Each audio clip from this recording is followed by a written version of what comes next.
B'Shem Hashem Na'aseh V'Natzech. This week's Parsha Balak. We're recording Leilun Nishmat Avi Mori, Ater Joshik Areni Kaprat Mishkamo Shlomo Chaim Ben David.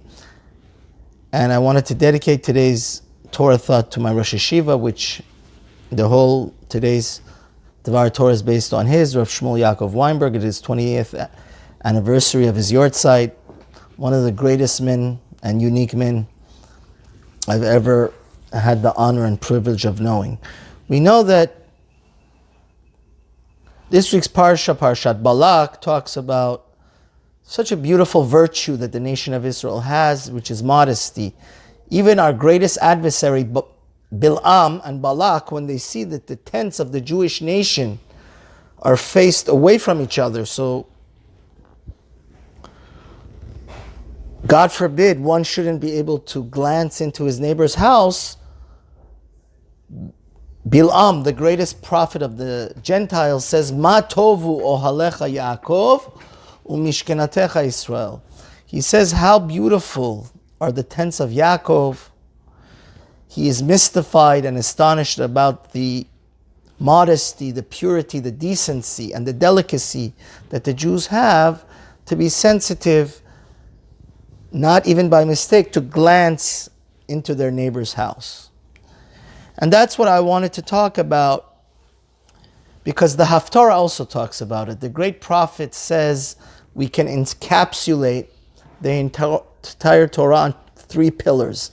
Like if you look at the Gemara in the end of Makot, the Bavli there, it's my favorite Haftarah of the year. It says, God says, mankind, what is good and what does God demand from us?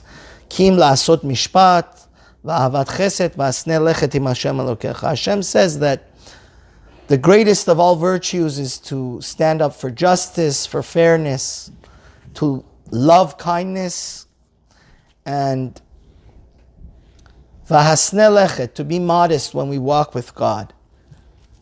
And I wanted to say such a beautiful idea from my Rosh HaYeshiva, because he would always say this, and he was very sensitive and particular about it. Rav Yacov, Weinberg Zatzal, would say one of the biggest misconceptions is that people think that modesty only applies to women, which of course women have to be more sensitive about it, but that's a big misconception. The world thinks that modesty only applies to women. Nothing could be farther from the truth. As we see clearly from our great prophet Micha, which in his opinion, he says that the Torah can be encapsulated on 3 important virtues and fundamentals, one of them being modesty. So therefore we see that from Ma tovu ohalecha Yaakov and from Micha, that va'asneh lechet, modesty, is a backbone of our religion. And why am I compelled about talking about this? Because in my synagogue the last few weeks, Baruch Hashem, we remodeled it and we had 3 Shabbat, Sheva Berachot, Shabbat Arusi.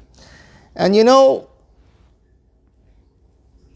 it's not becoming unnormal for people to make their weddings at the Ritz-Carlton and spend close to $500,000 on a wedding. I have a friend that's an architect telling me, somebody that I know personally, building a $40 million house. Now, this, and I don't mean to put anybody down, but this we have to understand very clearly is anti-Torah. And I'm sorry, I don't mean to pick on anybody, but what the Rosh HaYeshiva Zatzal was saying is that any time, whether male or female, we flaunt our money, our muscles, our status, our education, any godly gift that we're endowed with, when we flaunt it and make people feel inferior, that is going against the fundamental of the Torah, va'asneh lechet, to be modest. Because the envy of our society has become making a $500,000 wedding in the Ritz-Carlton, and we see on social media that everybody's trying to be super flashy and parade their luxury lifestyle, their mansions and their over-the-top living. And this is so important for women to understand also, as it's literally baffling and shocking that you find women that consider themselves Haredi, even ultra-Orthodox.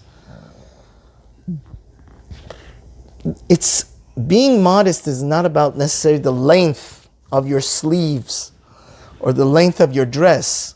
If the dress fits tightly or it's flashy colors that you stand out, you've missed the boat. And that's really what Rav Ovadia Zatzal always used to tell us about the shaitels. We have these waterfall shaitels. Technically, superficially, one could argue it's modest. I'm wearing a shaitel, I'm not uncovering my hair. But the truth is that the point that Rosh HaYeshiva was trying to make is that modesty, just like being kind, just like being patient, is a virtue, is a midah. It's not, if we don't have it inculcated in our heart and mind, in our attributes, to be godly, because to be modest is to be godly, then you've missed the boat. Every day, a new style can come out, and it doesn't matter how long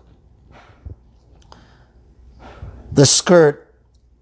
If one has the ambition to always show off and stand out, then no guideline would be able to do justice to true modesty. It has to be an inner feeling of, I don't want to make anybody feel inferior. I don't want to flash and advertise to the world how great and beautiful my body is. And that's why the Rosh HaYeshiva Zatzal was very particular that even when we would play basketball in the yeshiva, they shouldn't play with shorts.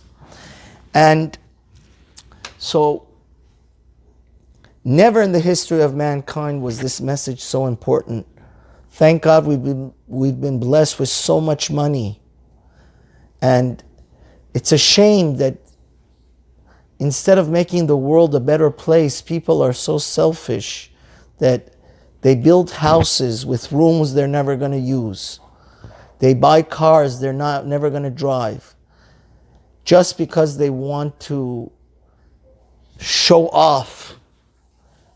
But the true Torah Jew is the humble one, is the innocent one, is the one that realized that we've been put on this earth to do loving kindness. That's what we should use our money for, to bring justice, to support Torah. And let's not forget, just like the Rosh HaYeshiva always would tell us, that modesty applies to everybody, and maybe even more so to men than women in today's society, where we're living in a society where everything is over the top, everything is flashy. And may Hashem bless his memory. We are eternally grateful to the yeshiva, Ner Yisrael, and to the Rosh HaYeshiva, which was literally like the Urim V'Tumim and an angel. Have a wonderful Shabbat, and don't forget to subscribe.